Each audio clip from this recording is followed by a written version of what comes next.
Abonnez-vous massivement sur Aïcha Okoko Network. Aïcha Okoko Kofi Olomide, il a un premier round de Yanan. Mouto appelle ça vie na batu. Mouto a foutu batu salaire de 83 000 lelo. A foutu un salaire à batu. Tout ça le rappelle, il met. Abonnez-vous massivement sur Aïcha Okoko Network. Surtout les musiciens, parce que Kofi Olomide, merci. Bande qu'on a vu sur la qui manipulé par un groupe de gens. Même les musiciens, parce que Marambo. Abonnez-vous massivement sur Aïcha Okoko Network. Baza ba fanatique à Kofi Olomide. Ba maman na baza ba fanatique ya Rambo. Ndako moko ya combattant Aïcha Okoko. Pourquoi betangati?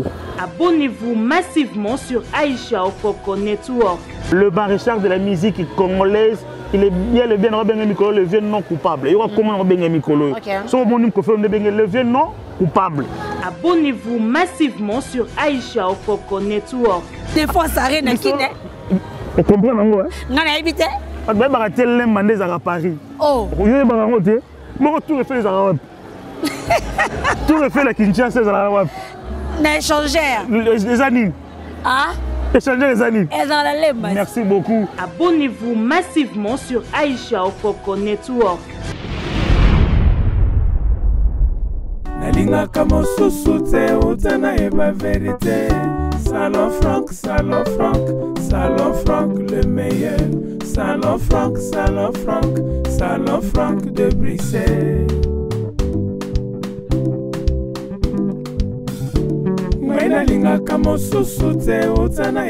Je fais appel à vous, le grand homme, le grand dame, ainsi que les enfants. Venez visiter le spécialiste de la coiffure, Salon Franck, le meilleur de Bruxelles. 30 ans d'expérience. Chez nous, c'est le professionnalisme, la classe et la qualité. Salon Franck, Salon Franck, Salon Franck, Salon Franck le meilleur. Salon Franck, Salon Franck, Salon Franck de Bruxelles.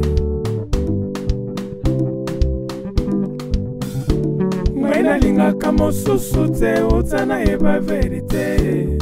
Nalinga kamo susute utana eba vérité. Salon Franck, Salon Franck, Salon Franck le meilleur. Salon Franck, Salon Franck, Salon Franck de Bruxelles. Avec cette carte de fidélité, vous avez droit à une coupe gratuite. Salon Franck, le meilleur de Bruxelles. Chez nous, c'est le professionnalisme, la qualité et la classe.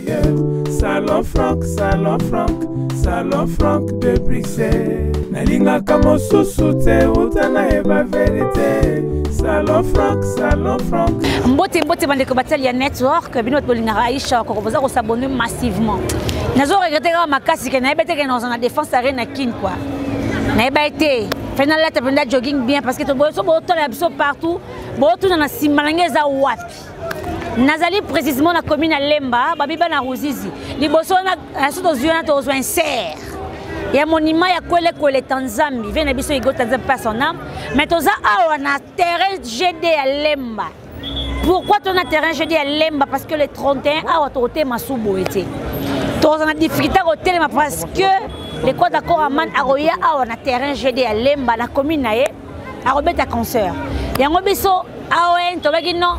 Bon mon on peut ndenge ya kitoko. Ma cameraman zwa kitoko na simaruna. Bon mon on ndenge ya kitoko pelouse penza. Babi oyo rataki na poto. Et ozala vraiment awa le 31 octobre awa le 31 octobre awa vraiment na Lemba terminus na Rosis on a qu'à l'entrée on peut obligé d'être. Obligé d'être. J'ai des yango pende comme propre kitoko bana toi Lemba bazé belé. Bon mon GD né comme kitoko ouais. On me pelouse qui toque aux rappels le roi Parc j'arrive à Montréal. Ton Eddie Kota c'est l'entrée na yo. Salut Eddie hein. Salut Aïcha Okoko Network. On a bien défense arena détonine parce que dans mon appel j'ai un peu propre. Biso mbote ya trop na bandeko tout baotalanga bato tout bazalaki un peu moi dessus ça fait très longtemps que moi on a quitté et tout ça qui émission à Souka man na rosenga na bandeko tout bazala au CP puisque le 31 papa mobimba double king master plus a combiné na bana Lemba a combiné na mabele mais voilà quand on va mabele ça veut dire que vous allez pas na biso au monde ils a lokwa mono yo a collé ndoko ya parents a commis locataire toi commis skanae Mais je suis à maman, je suis à maman lambara. Aller à mon plaisir. Donc, il faut que je la main à lemba, à rouler poisson à lemba, à rouler ma cosse à lemba, à rouler pelicabo à lemba. Ok. Et vous avez un sentiment moi ça. Ok, donc Azoni na commune ya bomwana. Ouais. Ma commune bazena avec so Léon Mouikasson. Il y a GG Foula Mambo. Bon. Il y a Modogo Botekola. Bon. Il y a Sambalé. Voilà, ça moi belé quoi. Bazé belé. Bagodar. Bazé vraiment belé. Voilà. Mais est-ce que tu as le babou? Tu as par tout le monde entier. Ah ouais, est-ce que déjà avant na carte terrain parce que jour wana to kokotati. On a passé message na maman nga Kimoto, Lili Kimoto ya Chen Kimoto na Londres. Yebisa mama Rifa. Aya biso to za déjà ah. On a passé message na maman Emilie Nzemba ya tous pepele en betolo. Bon. Yé par le binanga et dino futabillé uniquement pour le 31. Voilà. Gastino Mangala à Montréal Pazoya, Azape Pire Petite Vie à Montréal. Na Canada, il y a pas Zoya pendant les 31. Donc, ce qu'il y a biso. Donc, viens pendant ma ramboussili. Mamie. Il y a justice. Oh, bon, qu'est-ce que tu as dit pour nous? Bon, Fabino. Aïcha Koko, mon ingana est ça l'émission. Bon, Fabino. Aïcha, l'émission pour l'individualité. Bon. Moi, je ne suis pas venu pour répondre aux individus. Bon. Non, ça l'émission pour l'individu. Kinike, Kofi Olomide, Azal l'homme libre. Nous avons bien levé non coupable. Bon. Il y a Kombo na Yassika. Levier non coupable. Donc, moi, c'est la levé non coupable. Le lobby déjà jeudi, bon. L'habit que le l'émission n'a pas quoi. Le lobby déjà jeudi à 18h, tu vas aller belé dans l'aéroport. Bah on va quadra coraman, va bien le vieux maréchal. Oh. Il y a bien goûté. Mais bien gâté. Moi ce qu'on a senti c'est le vieux non coupable. Donc le 31, bah ya awa. Bah que sur tuninga, ma ben individu na yebi bien goûté. Oui bien goûté. OK, viens ngaza soka yebo ya kozonga le sous-té twila avant di awa. Ay sokoko Kofi Olomide, il est un premier round ya nani. Muto appelle ça vie na batu. Muto a foutu un salaire de 83 000 lelo. A foutu un salaire à batu. Tout ça le rappelle, ils mettent. Comment on dit? Excusez-moi, ça fait mal. Il y a un groupe de mamans. Oh, bah la mouki na tongo. Bah comme une bâche que soit disons Marambouya Beni, Marambouya Goma. Qu'est-ce que Kofi on me dit avoir dans Marambouya Beni? Aïcha. La France, lelo. Bah c'est un rabattu belé merci. Surtout les miliciens, parce qu'on a fait merci. On a vu manipulé par un groupe de gens. Même les miliciens, ils ont fait marambo. Mais, dans mon thème, il y a patron, mon thème, il y a Kofi Olomide, il n'a pas ce temps. Donc, Kofi Olomide, il n'a pas le temps de faire la justice. Avant de rappeler la justice, c'était à affronter la justice. Parce que le temps comme individu, je ne suis pas sûr de ça. C'est un faux débat. C'est du mensonge. Et ça, on a une spéculation. On a que annulation, il y a eu arena, il y a le coup d'état en boca. Annulation, il y a eu arena, il y a le coup d'état en boca. Il y a commune internet, il y a commune Facebook. Ok, merci vraiment pour partout le monde entier et dit mais quoi éclaircir ce pensa bien. Parce que les acquis le français il y a moins haute. La défense est bon. En exclusivité, ils risquent le putain. Ok. Ils allaient sur base de la 3e vague de Covid. Nous devons se respecter. Ah, on a une maison Schengen pour pas payer ça au visa. Sauf aux 8 vaccins dans la deuxième dose. On peut pas se visa. Nous avons la première dose, dans la deuxième dose. Et on a dit dans la facilité, on compte dans l'interview. On a visa. Alors, si on a la deuxième dose, on peut pas se visa. Donc, tout le respecter, on est là lobby. Mon ami, peut-être tout le monde mais toi, tu sais, ok, dans le rapport, tu as famille, camarades, amis proches, famille proche. Oh, tu as pour la maladie. Et ça, la radiation a fait le militaire. Il y a plus de 12 concerts annulés. Par contre, dans le site, il y a rien. Les concerts, tout est renvoyé en 2022. Tout ça, tu as respecté puisque la loi, le lobby, tout ça, la France, ce n'est pas le Congo. Ok, merci beaucoup, mais nous sommes Congolais, nous sommes Télémaki, nous sommes Kofi Olomide, qui est vraiment en prison, tout ça. Les gens qui sont fanatiques. Ils sont vieux pop, ils sont fanatiques à Kofi Olomide. Maman, ils fanatiques à Rambo. Nous sommes combattant ici au Coco. Nous sommes betangati. Nous sommes couli communion. Si on a être aspirine, on a être airways, on a être parking. Et c'est mon amour qui me colonne qui ah Koffi Olomide tout ça. Toi c'est la journée si toi qui accompagner. Bah c'est les petits 23h, moi il m'a fait ça na bango. Bah fani 23h ba accompagner Koffi Tchazo minda kunai. OK. Voilà. Mais Koffi Azane calme. Le maréchal, je le reconfirme encore. Le maréchal de la musique congolaise, il est bien le vieux non coupable. Il y aura comment bien Mikolo. Son bon Koffi Olomide le vieux non coupable. Il va très bien. Il sera de retour demain en exclusivité. Parce que nous sommes en train de pourquoi les lots. Écoute déjà. En exclusivité, l'obin à 18h, tu vas y aller, tu vas te à l'aéroport. Tu vas y aller King Master Plus. Bon, pour les cas, il y a normal. Tu as quitté, pourquoi tu vas y aller, quoi. Allez, appeler cette information. Il y a Gédet. Toi, on a Gédet. Bon. Des fois, ça rien à qui. On comprend, non? On a évité. On va arrêter les mandés à Paris. Oh. On va arrêter. Moi, tout refait les Arabes. Tout refait la Kinshasa, les Arabes. Les échangeurs. Les animes. Ah? Échanger les animes. Elles ont la lèvre. Merci beaucoup. Donc, maître Seka. Maître Sekani. Maître doublement, c'est l'embazo Seka. Maître doublement, c'est l'ingamamoyo. Attends, maître doublement, ça veut dire d'accord avec que tout refait les Arabes. Donc, l'emba, c'est Paris. Oh. Ouais. On a un message. Koffi Olomide un message. Koffi Olomide a un communion ba sera lemba ta ba sera lemba ne ba kitoko ba ko afani ba degré ba kitoko ba ko on choix lemba ba sera lemba benisa ya kota ta ba na lemba ne bazala oh ba on ça déjà benisa ya kota ba na lemba moni bazala ba ka gu ba ka swag ba ge benisa ko la lemba oza mona lemba. Moi, on a lemba et botama. Ok. Ouais. Donc, Koffi Olomide, on a déjà les 31 et au message des années. Mais beaucoup d'années, parce que tout le monde a lemba, il faut zalawana. Koffi, c'est notre vieux, c'est notre papa. Donc, déjà, on l'aime beaucoup. Allez, bisous à lui. Donc, on sera là le 31 dimanche au Yotorozala. C'est qu'il y a le beau aéroport. Mais oui, nous allons à l'aéroport, bien sûr, dans Rosangata, impossible. Ok. Faut que yamba papa. Robinani dimanche. Nzambe na babado. Ba yeli biso ba jeune. Bado, tozanga dimanche, tozanga te. OK. Ah mais oui hein. Rappelez-moi comment nom. Benicia. Benicia. Oui oui. Vous kitoko Benicia. Merci beaucoup. Okay. Merci beaucoup. Eddie. Ouais. Na moni mo na lemba mo confirmer que Rosala déjà. Ma lembe belé. Moi na simonanga teta ba toto. To so na puta ka pembena baba ke conseiller Rosala. To na biso kofia ya. Bana Esengo. Au monde GD, ça fait plus de 20 ans qu'on sait que na lemba te. OK. Ouais, donc lemba ce qu'on conseille donc beta parce que ba conseil beta quitté. Ba stratégie za kitoko. Nous on va ordre. Tout est en ordre. Mais tout le monde a otaki réunion na beaucoup mais to si ici le on a réunion partie sécurité dans la police.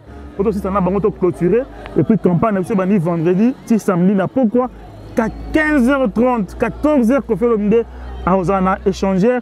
Aroya makolo tina terrain GD Aïcha. On s'en déni, on compte en déni. Artiste. Aroya na bande konaït. Na ba notable, na ba natif. C'est que vient na bodo ko te a zappé wana.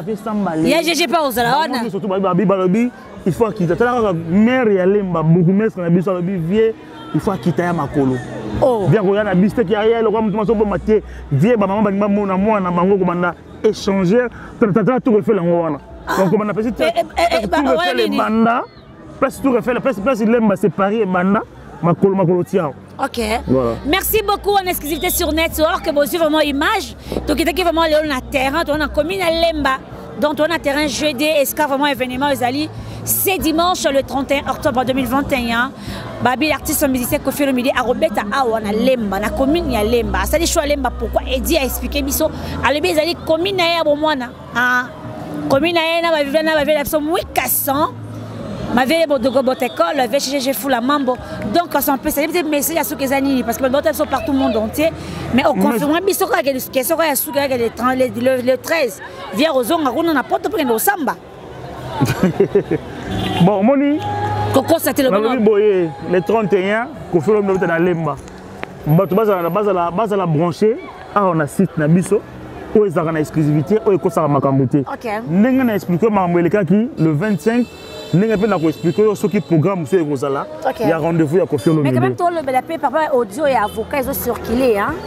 Il est comme tout justiciable. Il s'est expliqué devant la justice et il attend le délibéré avec sérénité en espérant que la cour d'appel fera la part des choses. Il a la double nationalité, il peut rentrer au Congo, il peut aller dans d'autres pays. Il est libre, il est présumé innocent, il n'a pas été condamné de manière définitive, il fait ce qu'il veut. Jusqu'ici, votre client avait été absent, notamment au premier jugement. Pourquoi a-t-il tenu à être présent au procès en appel? Il tenait à expliquer au juge d'appel qu'il n'avait pas commis les faits pour lesquels il était mis en cause et parce que il a estimé que c'était important de pouvoir répondre aux questions des juges lui-même. Vu l'absence totale d'éléments confortant les accusations des plaignantes, c'était important qu'il montre au juge que c'était quelqu'un qui faisait face et qui était en mesure d'apporter les éléments, non pas établissant son innocence, parce que c'est pas à lui de le faire, mais du moins n'établissant pas sa culpabilité. Mais avocat, on a partagé, ça n'a pas partagé, on a partagé.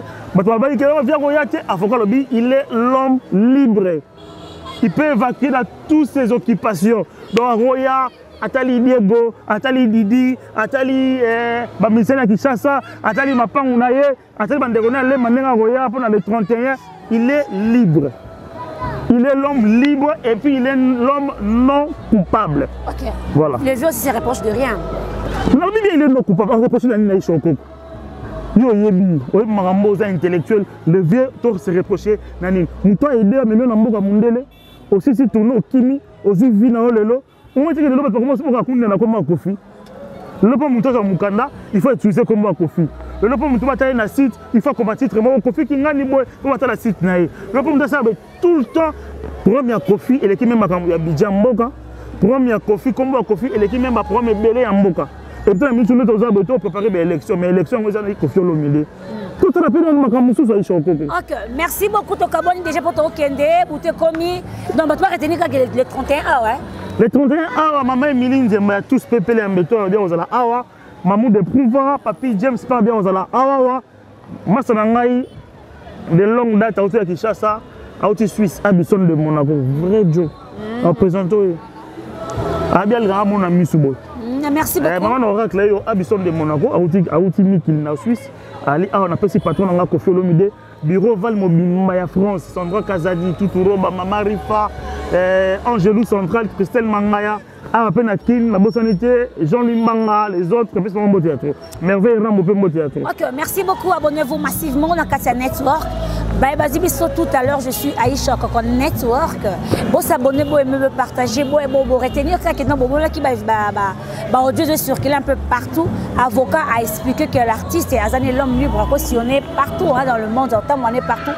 Donc, rendez-vous d'abord retenir que le 31 à on a Kinshasa. Défense arène à Kinyango. Dans le terrain, na terrain na biso GD à Lemba, dans GD Lemba à Wande. Et si nous les robetama, babi artiste ba otambola makolo, akokitana banda banda. Nasima échanger arti awa na commune. Donc merci beaucoup pour aimer, pour partager. Bye bye. Jojo la prise de vie, bato akay kitoko na Lemba, Lemba kitoko vraiment. Merci. Bye.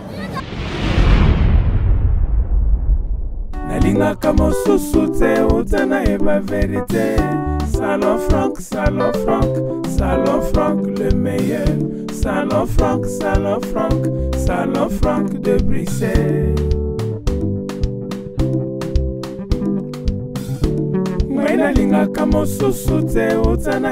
Je fais appel à vous, le grand homme, le grand dame, ainsi que les enfants. Venez visiter le spécialiste de la coiffure, Salon Franck, le meilleur de Bruxelles. 30 ans d'expérience. Chez nous, c'est le professionnalisme, la classe et la qualité. Salon Franck, Salon Franck, Salon Franck, Salon Franck le meilleur. Salon Franck, Salon Franck, Salon Franck de Bruxelles.